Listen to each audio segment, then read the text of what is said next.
ইতিহাস তো রহস্যে ভরা, তাই না? এমন অনেক কিছু আছে যা আমাদের ভাবায়, অবাক করে। কিন্তু কখনো ভেবে দেখেছেন এমন কোনো রহস্য কি থাকতে পারে যা কিনা পুরো ইউরোপের ইতিহাস জুড়েই লুকিয়ে রাখা হয়েছে? আজকে আমরা ঠিক তেমনই একটা গোপন রহস্যের গভীরে ডুব দেব। আচ্ছা, একটু ভাবুন তো, এখন পর্যন্ত লুকিয়ে রাখা সবচেয়ে বড় গোপন রহস্যটা কি হতে পারে? কোনো গুপ্তধন, বা হয়তো কোনো হারিয়ে যাওয়া সভ্যতা, নাকি এমন কোনো ঘটনা যা জানাজানি হলে ইতিহাসের মোড়টাই হয়তো ঘুরে যেত? ঠিক এই প্রশ্নটা নিয়েই আমাদের আজকের এই আলোচনা। আমাদের এই খোঁজের শুরুটা হচ্ছে একটা বিশেষ সূত্র থেকে। এর শিরোনামটাই কিন্তু দারুণ ইন্টারেস্টিং, ইউরোপের ইতিহাসের সবচেয়ে বড় গোপন রহস্য। চলুন তাহলে এই সূত্র ধরেই এগিয়ে যাওয়া যাক, দেখি আসল ব্যাপারটা কি। তবে কোনো রহস্যের গভীরে যাওয়ার আগে একটা জিনিস কিন্তু আমাদের বুঝতে হবে, ইতিহাস ঠিক কিভাবে লুকিয়ে ফেলা হয়, মানে কিভাবে অতীতের একটা বড় অংশ আমাদের চোখের আড়াল হয়ে যায়। এটা কিন্তু আসলেই একটা বড় প্রশ্ন। কেন বলুন তো? ইতিহাসের পাতা থেকে গোটা একটা গল্পই হাওয়া হয়ে যায়।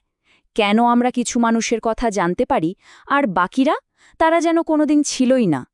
এর পেছনে কিন্তু বেশ কিছু নির্দিষ্ট কারণ আছে। আচ্ছা, পুরো প্রক্রিয়াটা একটু সহজ করে দেখা যাক। প্রথমটা হলো ইচ্ছে করে সত্যি চাপা দেওয়া। মানে যখন কোনো ক্ষমতাশালী দল নিজেদের সুবিধার জন্য কোনো অস্বস্তিকর সত্যি মুছে ফেলে। এরপর আসে দুর্ঘটনাবশত হারিয়ে যাওয়া।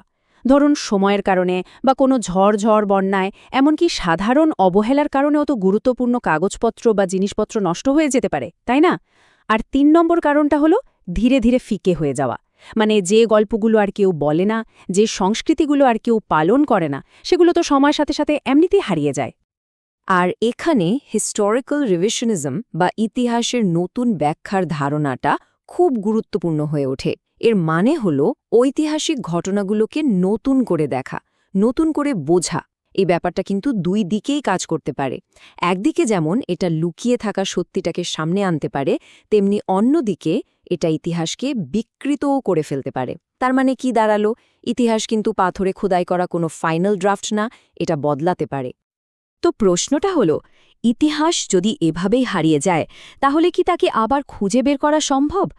উত্তরটা হচ্ছে হ্যাঁ, সম্ভব। চলুন এবার দেখি কিভাবে সেই সব হারিয়ে যাওয়া গল্প, সেই সব চাপা পড়া কণ্ঠগুলোকে আবার ফিরিয়ে আনা যায়। দেখুন, ইতিহাসকে আমরা দুটো ভাগে ভাগ করতে পারি। একদিকে আছে অফিসিয়াল হিস্ট্রি, মানে যেটা আমরা সাধারণত বইপত্রে পড়ি। এটা বেশিরভাগ সময়ই বিজয়ীদের লেখা গল্প, বেশ সহজ সরল আর প্রায়ই কোনো রাজনৈতিক বা জাতীয় উদ্দেশ্য নিয়ে লেখা। আর অন্যদিকে আছে সেই সব ভুলে যাওয়া কণ্ঠ, মানে সমাজের প্রান্তে থাকা মানুষ, পরাজিত মানুষ বা আমাদের মতো সাধারণ মানুষদের গল্প। এই গল্পগুলো কিন্তু অতটা গোথানো নয়, বরং বেশ খাপছাড়া, জটিল, আর অনেক সময় একটার সাথে আরেকটার মিলও থাকে না। একটা ঐতিহাসিক সত্যি সময়ের সাথে সাথে কিভাবে বদলে যেতে পারে তার একটা দারুণ উদাহরণ দিই। ধরুন ১৫০০ সালে কেউ একজন নিজের মতো করে একটা ঘটনা লিখে রাখল। ১৮০০ সাল নাগাদ সেই ঘটনাটাই দেশের পাঠ্য বইতে একটা বীরের গল্প হয়ে গেল। কিন্তু ১৯৭০-এর দশকে মাটি খুঁড়ে এমন কিছু প্রমাণ পাওয়া গেল যা ওই পুরো গল্পটাকে প্রশ্নের মুখে ফেলে দিল। আর এখন তো ডিজিটাল আর্কাইভের যুগ। এখন আমরা হয়তো সেই সময়ের ব্যক্তিগত চিঠি বা ডায়েরি খুঁজে পাচ্ছি, যা থেকে একই ঘটনা নিয়ে সম্পূর্ণ ভিন্ন ভিন্ন মতামতের কথা জানা যাচ্ছে। তাহলে প্রশ্ন হলো, ঠিক কী ধরনের গল্প হারিয়ে যায়? আচ্ছা, যেমন ধরুন কোনো রাজনৈতিক আন্দোলন যা দমন করা হয়েছিল, বা এমন কোনো বৈজ্ঞানিক আবিষ্কার যা সবাই ভুলেই গেছে, কিংবা হারিয়ে যাওয়া কোনো ভাষা, কোনো সাংস্কৃতিক রীতিনীতি, এমনকি সাধারণ মানুষের প্রতিদিনের জীবন কেমন ছিল সেই গল্পগুলোও তো হারিয়ে যায়। বড় বড় ঘটনাগুলোর অন্যরকম ব্যাখ্যাও কিন্তু একইভাবে চাপা পড়ে যায়। আমরা কিন্তু আলোচনার একদম শেষ পর্যায়ে চলে এসেছি। এতক্ষণ যা কিছু জানলাম তার উপর ভিত্তি করে এবার সেই আসল রহস্যটা উন্মোচন করার সময়।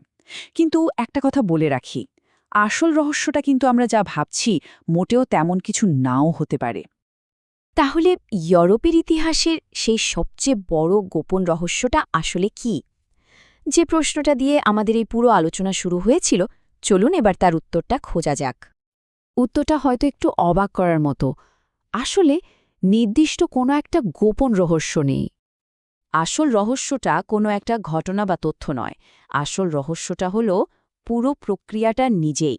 মানে যে প্রক্রিয়ায় ইতিহাস লেখা হয়, ইচ্ছে করে বা অনিচ্ছাকৃতভাবে মুছে ফেলা হয় এবং তারপর আবার নতুন করে খুঁজে বের করা হয়।